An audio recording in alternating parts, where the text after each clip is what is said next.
ഞാൻ sister Ilene Shajan MSMI. ചെറുപ്പം മുതലേ എനിക്ക് ദിവ്യകാരുണ്യ ഈശോയെ വലിയ സ്നേഹമായിരുന്നു, വലിയ ഇഷ്ടമായിരുന്നു, വലിയ ക്യൂരിയോസിറ്റി ആയിരുന്നു തന്നെ പറയാം.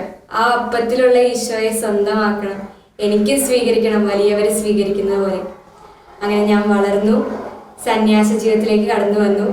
സന്യാസ പരിശീലനത്തിൻ്റെ സമയത്ത് ഞങ്ങൾക്ക് ദൈവശാസ്ത്ര പഠനത്തിൻ്റെ ഭാഗമായിട്ടുണ്ടായിരുന്ന ഫസ്റ്റ് പേപ്പർ വർക്കിൻ്റെ തീം ടു ബി പ്രൂവ്ഡ് ഇതായിരുന്നു: the Eucharist summit of Christian life. അതായത് വിശുദ്ധ കുർബാന ക്രൈസ്തവ ജീവിതത്തിൻ്റെ കേന്ദ്രം. എൻ്റെ കൂടെയുള്ള എല്ലാവർക്കും ടോപ്പിക് റെഡിയായി, സ്കേമ സെറ്റായി, അതിന് അപ്രൂവൽ കിട്ടി, അതിന് വേണ്ട ഡാറ്റ അവർ കളക്ട് ചെയ്യാൻ തുടങ്ങി. പക്ഷേ എനിക്ക് മാത്രം ഒരു ടോപ്പിക്കിൽ എത്തിച്ചേരാൻ പറ്റുന്നില്ല.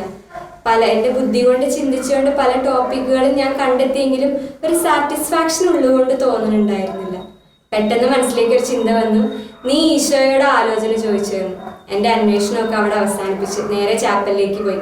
ഫസ്റ്റ് ഈശോയോട് സോറി പറഞ്ഞു: സോറി ഈശോയെ, നിന്നോടൊരു ആലോചന ഞാൻ ചോദിച്ചില്ല. Then I said, ഈശോയെ, I quit.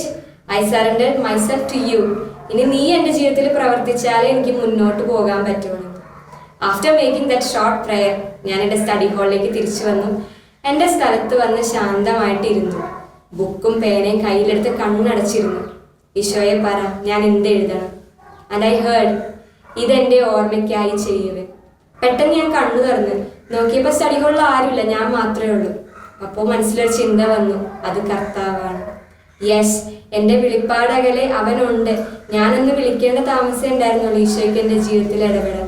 ആ ഒരു അനുഭവത്തിലൂടെ ഈശോ എനിക്ക് എൻ്റെ പ്രാർത്ഥനയ്ക്കും കാതോർക്കുന്നവനാണ് എൻ്റെ ദിവ്യകാരുണ്യ ഈശോ എന്ന വലിയൊരു ബോധ്യത്തിലേക്ക് വളരാനായിട്ട് എനിക്ക് സാധിച്ചു. കാൾ റാനർ കൂദാശകളെ കുറിച്ച് ഇപ്രകാരം പറയുന്നുണ്ട്: മനുഷ്യൻ ദൈവിക രഹസ്യങ്ങൾ അന്വേഷിക്കുന്നു. അവന്റെ അന്വേഷണത്തിന്റെ അവസാനം ബുദ്ധിക്ക് അതീതനായ ദൈവത്തിൽ അവൻ എത്തിച്ചേരുന്നു.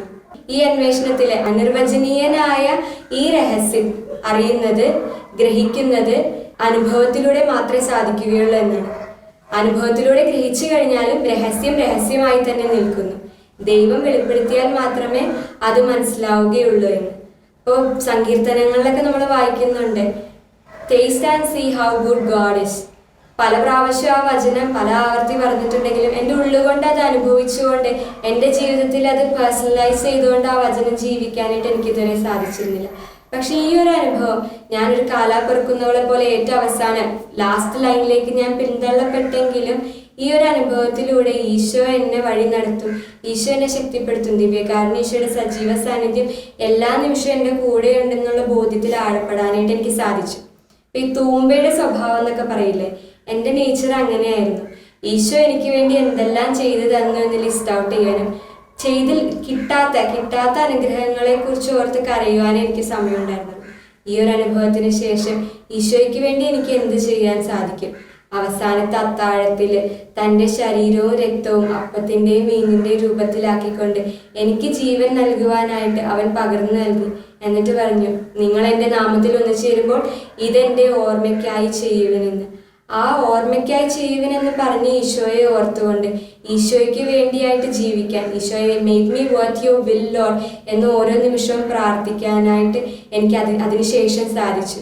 അപ്പോൾ എനിക്ക് അപ്രാപ്യമെന്ന് തോന്നുന്ന, എനിക്ക് അസാധ്യമെന്ന് തോന്നുന്ന പല കാര്യങ്ങളും ജീവിതത്തിൽ ചെയ്യേണ്ടതായിട്ട് വരുമ്പോൾ അല്ലെങ്കിൽ അഭിമുഖീകരിക്കേണ്ടി വരുമ്പോൾ ഈശോയോട് പറയാനായിട്ടുള്ളൊരു തുറവി ലഭിച്ചു. ഈശോയെ, I am making that leap into the darkness. നീ അപ്പുറത്ത് എന്നെ താങ്ങാനായിട്ടുണ്ട് എന്നുള്ള വിശ്വാസത്തിൽ ഓരോ നിമിഷം എന്നെ ആഴപ്പെടുത്തണമേ എന്ന പ്രാർത്ഥനയോടുകൂടി സധൈര്യം മുന്നോട്ട് പോകാനായിട്ട് ഈ ഒരു അനുഭവം എന്നും ചെറിഷ് ചെയ്യാനായിട്ട് ഈശോ, ദിവ്യകാരുണ്യ ഈശോ വലിയൊരു ഗിഫ്റ്റായിട്ട് എനിക്ക് തന്നതിനെ ഓർത്ത് ഞാൻ ഈശോയ്ക്ക് നന്ദി പറയുന്നു. പരിശുദ്ധ പരമ ദിവ്യകാരുണ്യത്തിന് എന്നേരവും ആരാധനയും സ്തുതിയും പുകഴ്ചയും ഉണ്ടായിരിക്കട്ടെ. ആമേൻ. പരിശുദ്ധ പരമാ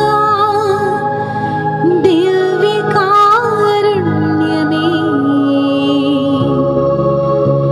എന്നേരവും സ്തുതി ആരാധന. പരിശുദ്ധ പരമ ദിവ്യകാരുണ്യമേ, എന്നേരവും സ്തുതി ആരാധന. ദൈവവിധിൻ പാതേ സർവമർപ്പിച്ചേകാം എന്നേരവും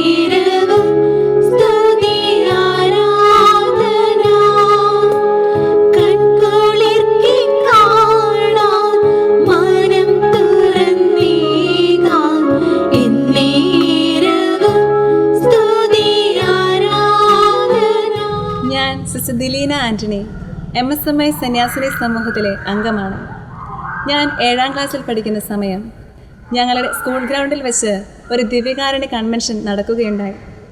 കൺവെൻഷൻ്റെ 4ാം ദിവസം അൾത്താരയിൽ ദിവ്യകാരുണ്യ ഈശോയെ എഴുന്നള്ളിച്ച് വെച്ച് ആരാധന നടത്തുന്ന സമയം അൾത്താരയിൽ നിന്നും ബഹുമാനപ്പെട്ട വൈദികൻ ഇങ്ങനെയൊരു സന്ദേശം വിളിച്ചു പറഞ്ഞു: ഈ സമൂഹത്തിൽ 3 പേർക്ക് അലർജി രോഗത്തിൽ നിന്നും ഈശോ സൗഖ്യം നൽകുന്നുവെന്ന്.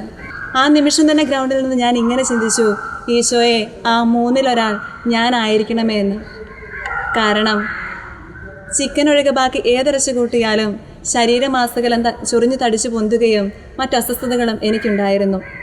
ഇങ്ങനെ ചിന്തിച്ച് അടുത്ത നിമിഷം വൈദികൻ അടുത്ത സന്ദേശം ഇപ്രകാരം പറഞ്ഞു: സംശയിക്കരുത്, വിശ്വസിക്കുക എന്ന് ഈശോ പറയുന്നുവെന്ന്. ഞാൻ ഉള്ളിൽ ഈശോയോട് ഇങ്ങനെ പറഞ്ഞു: ഈശോയെ, ഞാൻ വിശ്വസിക്കുന്നുവെന്ന്. ആ നിമിഷം തന്നെ അതെൻ്റെ ഹൃദയത്തിൽ ശക്തമായ ഒരു ഉറപ്പായി അനുഭവവേദ്യമാവുകയും ചെയ്തു. അന്ന് വൈകുന്നേരം ആരാധന കഴിഞ്ഞ് ആൻറ്റിയുടെ വീട്ടിലെത്തിയ ഞാൻ അവിടെ വെച്ച് ബീഫ് കറി ധൈര്യപൂർവ്വം കഴിച്ചു. ഒരു അസ്വസ്ഥതയും എനിക്ക് അനുഭവപ്പെട്ടില്ല. പിന്നീട് ഒരിക്കലും എനിക്കൊരു അസ്വസ്ഥതയും തോന്നിയിട്ടുമില്ല. ഇത് ദിവ്യകാരുണ്യ ഈശോ എന്നെ തന്നിലേക്ക് അടുപ്പിക്കാൻ ഉപയോഗിച്ച നല്ലൊരവസരമായി ഞാൻ കാണുന്നു. വിശുദ്ധ യോഹന്നാൻ്റെ സുവിശേഷം 6-ാം അധ്യായം 35-ാം തിരുവചനം ഇങ്ങനെ പറഞ്ഞു വെക്കുന്നുണ്ട്: യേശു അവരോട് പറഞ്ഞു, ഞാനാണ് ജീവൻ്റെ അപ്പം. എൻ്റെ അടുക്കൽ വരുന്നവന് ഒരിക്കലും വിശക്കുകയില്ല, എന്നിൽ വിശ്വസിക്കുന്നവന് ദാഹിക്കുകയുമില്ല. അതെ, സത്യമായും ദിവ്യകാരുണ്യത്തിൽ ഈശോ വസിക്കുന്നുണ്ടെന്നും വിശ്വാസമെന്നത് ഹൃദയത്തിൽ അനുഭവവേദ്യമാവുക കൂടി ചെയ്യുന്ന ശക്തമായ ഉറപ്പാണെന്നും അതിൽ സംശയത്തിന് ഇടമില്ലെന്നും എന്നെ ഈശോ പഠിപ്പിച്ച നല്ല നിമിഷങ്ങൾ ഇന്നും എൻ്റെ സന്യാസ ജീവിതത്തിൽ എനിക്ക് വലിയ ശക്തിയായി, എൻ്റെ അഭയശിലയായി നിലകൊള്ളുന്ന എൻ്റെ ഈശോയ്ക്ക് നന്ദി. പരിശുദ്ധ പരമ ദിവ്യകാരുണ്യത്തിന് എന്നേരവും ആരാധനയും സ്തുതിയും പുകഴ്ചയും ഉണ്ടായിരിക്കട്ടെ. എല്ലാം എല്ലാം അറിയും എൻ്റെ തമ്പുരാനേ, എന്നേരവും സ്തുതി ആരാധന ആരാധന ആരാധന ആരാധന ആരാധന.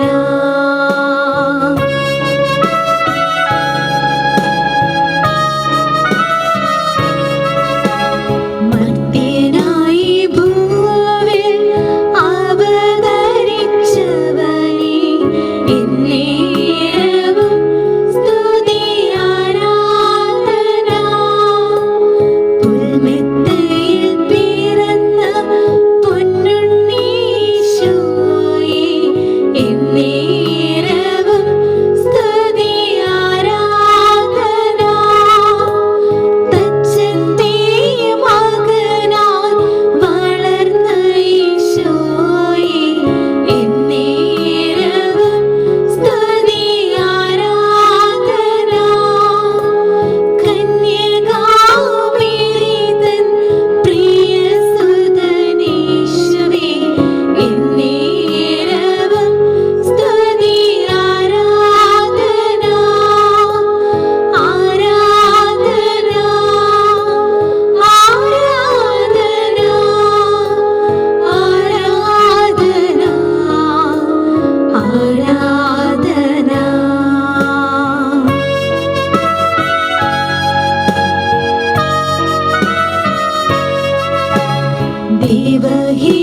ദൈവഹിതമറിവാൻ വ്യാഖ്യാനിച്ച ഗുരുവേ, എന്നേരവും സ്തുതി ആരാധന. ദൈവരാജ്യം ഭൂവിൽ സ്ഥാപിച്ച രാജാവേ, എന്നേരവും സ്തുതി ആരാധന. പാപികളെ അലിവാൻ ചേർത്ത് വെച്ച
മൃത്യുവിൽ